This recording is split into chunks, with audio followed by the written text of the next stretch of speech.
Assalamualaikum warahmatullahi wabarakatuh. Perkenalkan, kami dari kelompok 7. Di sini kami akan mempresentasikan hasil dari diskusi kami mengenai rancangan ulang strategi pada perusahaan 7-Eleven di Indonesia. Sebelum itu, izinkan kami untuk memperkenalkan dulu. Yang pertama ada Bintang Samala dengan NIM akhir 345, dan juga ada Vertafit Loves dengan NIM akhir 352, dan ada Dede Irfan dengan NIM akhir 378.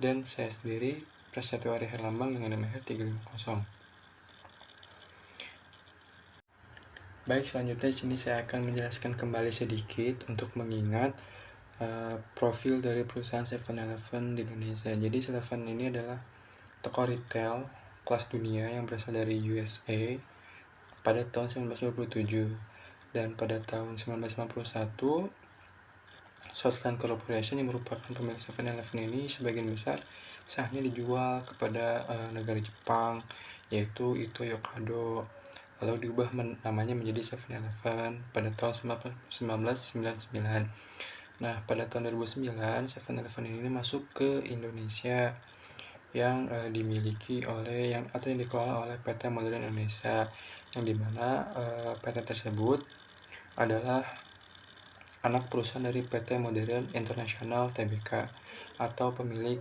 Fuji Film. Selanjutnya di sini ada visi misi dari 7-Eleven Indonesia. Nah, tidak ada perubahan yang banyak karena visi dan misi perusahaan ini cukup bagus ke depannya, sehingga ini tidak ada terjadi perubahan, yaitu visinya memberikan apa yang konsumen butuhkan dimanapun dan kapanpun mereka membutuhkannya. Jadi visi ini menekankan konsep kenyamanan yang total menjadi kekuatan utama bagi 7-Eleven Indonesia secara global, menyediakan produk dan layanan yang mudah diakses, cepat, dan sesuai kebutuhan pelanggan kapan saja. Dan misinya ini, kami membuat hari pelanggan kami sedikit lebih menyenangkan dengan memberikan kenyamanan yang cepat dan personal, kapan, di mana, dan bagaimana pun mereka menginginkannya. Jadi, misi ini menunjukkan bahwa pelayanan personal dan cepat menjadi inti dari operasional 7-Eleven dengan tujuan meningkatkan kualitas pengalaman pelanggan secara langsung setiap harinya. Baik, selanjutnya di sini ada budaya organisasi. Yang pertama, budaya digital dan berbasis teknologi. 7-Eleven menanamkan budaya kerja yang mendorong setiap karyawan, baik tingkat toko maupun manajemen pusat, untuk terbiasa menggunakan teknologi digital dalam operasional sehari-hari.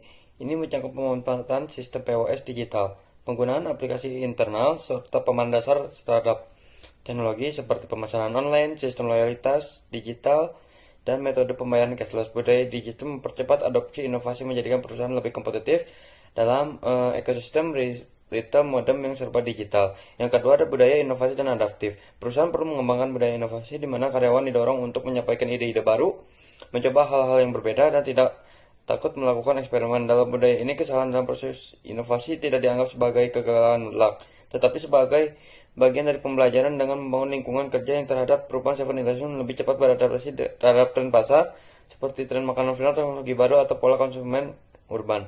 Yang ketiga, budaya kolaboratif dan lintas fungsi. Sering dengan implementasi struktur hybrid matrix, budaya kerja juga harus mendukung kolaborasi lintas fungsi. Artinya, antara departemen dan divisi harus terbiasa bekerja sama dalam satu proyek tanpa batas sektoral.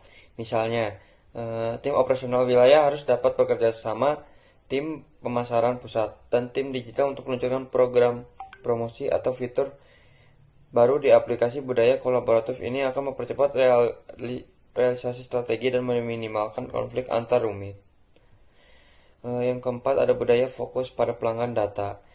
Karyawan di semua level melihat pelayanan tidak hanya dari sisi keramahan secara langsung, tetapi juga dari pengalaman pelanggan secara keseluruhan, baik offline maupun online. Budaya ini mencakup penggunaan sebagai dasar pengambilan keputusan, ulasan pelanggan, data, transaksi, dan analitik penjualan harus diinterpretasikan untuk terus meningkatkan layanan. Dengan orientasi pelanggan yang berbasis data, perusahaan dapat menyajikan produk pengalaman yang relevan dan personal. Lalu selanjutnya, yang kelima ada budaya kewirausahaan dan kepemilikan. Setiap karyawan, terutama di tingkat toko, perlu dibentuk dengan pola pikir wirausaha. Artinya mereka merasa memiliki tanggung jawab langsung terhadap kinerja toko seperti efisiensi operasional, kepuasan pelanggan, dan bahkan penyampaian penjualan. Budaya ownership akan mendorong inisiatif dan rasa tanggung jawab yang tinggi terhadap hasil kerja, serta mengurangi ketergantungan pada arahan manajemen pusat dalam hal-hal teknis sehari-hari. Yang keenam, budaya kearifan lokal dan komunitas. Sebagai bagian dari strategi kolaborasi dengan UMKM dan penguatan kehadiran di kota-kota besar 7-Eleven, harus mendorong budaya yang menghargai kearifan lokal dan mendukung komunitas sekitar. Budaya ini bisa diimplementasikan dengan aktif mempromosikan produk lokal, menyelenggarakan event komunitas di toko, serta membangun kemitraan lokal, memperkuat hubungan antara toko masyarakat. Ini juga memperkuat posisi 7-Eleven sebagai toko urban yang relevan dengan kehidupan konsumen Indonesia. Baik, di sini ada struktur organisasi 7-Eleven. Alasan utama perlunya perubahan ini adalah karena struktur divisional yang selama ini digunakan menimbulkan sejumlah masalah, utamanya biaya operasional yang tinggi akibat adanya duplikasi di setiap wilayah. Struktur hybrid matrix juga mendukung percepatan inovasi dan digitalisasi, hal yang sangat penting di area pasca pandemi, di mana fleksibel. Tidak hanya itu, struktur matrix juga memungkinkan perusahaan untuk lebih responsif terhadap kebutuhan konsumen lokal, tanpa kehilangan kendali dari pusat. Misalnya, di pusat bisa merancang program promo nasional, tetapi divisi wilayah bisa menyesuaikan implementasinya agar relevan dengan karakteristik konsumen setempat. Ini menciptakan sinergi antara kekuatan sentralisasi dan desentralisasi yang sangat penting dalam industri retail modern. Di sini juga ada PSC organize chart-nya. Di sini ada presiden dan CEO, ada internal audit dan lain-lainnya. Slide selanjutnya ada SWOT analisis yang dimana ada strength, weakness, opportunity, sama threat. Untuk strength di 7-Eleven ada brand internasional yang kuat dan terkenal, sistem operasional dan supply chain efisien berbasis teknologi, ada konsep convenience store yang modern dan nyaman. Kemudian untuk weakness ada adaptasi lokal lemah, menu budaya dan harga, ada pengelolaan keuangan yang kurang efisien, terlalu tergantung pada model bisnis luar negeri, tidak semua lokasi strategis dan sesuai target pasar. Untuk yang selanjutnya ada opportunities atau peluang, yaitu ada perubahan gaya hidup urban yang makin cepat, ada tingginya minat pada tempat nongkrong yang praktis, kemudian ada digitalisasi dan tren cashless payment, kemudian yang terakhir ada potensi franchise di kota besar. Untuk poin keempat ada threat, yaitu ancaman dari 7-Eleven di Indonesia itu ada kompetitor lokal seperti Indomaret dan Alfamart lebih menguasai pasar, regulasi ketat terutama terkait alkohol dan jam buka, perubahan preferensi konsumen ke belanja online, biaya operasional tinggi tidak sebanding dengan pemasukan. Untuk slide berikutnya ada strategi generik dan strategi utama perusahaan. Dari sini itu terdapat 8 poin, di mana diantaranya ada segmentasi pasar, yaitu langkah pertama menetapkan segmentasi pasar yang lebih tepat. Fokus utamanya tuh pada anak muda, mahasiswa, dan urban, yaitu untuk menginginkan layanan cepat, harga terjangkau, serta suasana yang nyaman. Kemudian untuk poin kedua tuh ada produk dan layanan. Perusahaan perlu mengubah penawaran produk agar sesuai dengan selera lokal. Untuk yang slide ketiga ada penataan lokasi. Seluruh outlet perlu dievaluasi kembali. Gerai yang tidak strategis dan terus merugi harus ditutup untuk mengurangi beban biaya. Untuk poin keempatnya ada model operasional, yaitu efisiensi menjadi kunci berikutnya. Sistem operasional itu perlu diarahkan pada penghematan biaya, misalnya seperti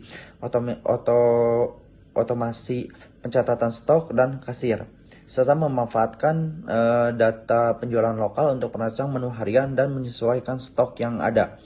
Untuk poin kelima ada franchise adaptif, yaitu memperluas jangkauan pasar dengan biaya yang lebih ringan. Untuk slide yang keenam ada digitalisasi, di mana membuat tren digital. Jadi si perusahaan tuh mengikuti tren-tren digital agar bisa menyesuaikan dengan pasar lokal yang terus berkembang dari setiap wilayah tersebut. Untuk poin ketujuh ada promosi lokal. Strategi promosi dari setiap wilayah tuh bisa memberikan dampak yang lebih baik, kemudian memberikan promo-promo khusus pada daerah tertentu dengan menargetkan pasar lokal yang dibutuhkan. Dan yang terakhir tuh di poin 8 yaitu hubungan regulasi dan CSR. Ini tuh penting bagi perusahaan untuk membangun hubungan yang baik dengan pemerintah daerah, memastikan kepatuhan terhadap peraturan lokal. Selain itu juga perlu dilibatkan program tanggung jawab sosial untuk mendukung UMKM lokal untuk pelatihan kewirausahaan masyarakat sekitar sebagai bentuk kontribusi sosial perusahaan. Selanjutnya ada strategi bisnis perusahaan. Strategi Smart Urban Convenience. Strategi ini dirancang sebagai merespon terhadap tantangan utama seperti biaya operasional tinggi, segmentasi pasar yang sempit, dan perubahan perilaku konsumen pasca pandemi. Strategi ini menekan transformasi digital, efisiensi operasional, dan koneksi emosional dengan konsumen urban. Yang pertama ada konsep Smart Store berbasis teknologi, yang kedua modul pop-up store, gerai ringan dan fleksibel, yang ketiga ada kurasi produk semua tren lokal.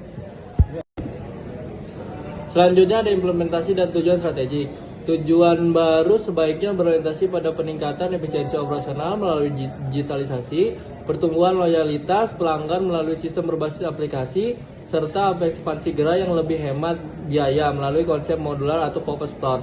Selain itu, implementasinya harus mencakup peluncuran aplikasi 7-Eleven untuk pemesanan dan loyalty program, kolaborasi dengan UMKM untuk kurasi produk khas Indonesia, serta penggunaan sistem manajemen inventory berbasis cloud agar pengambilan keputusan lebih akurat dan cepat.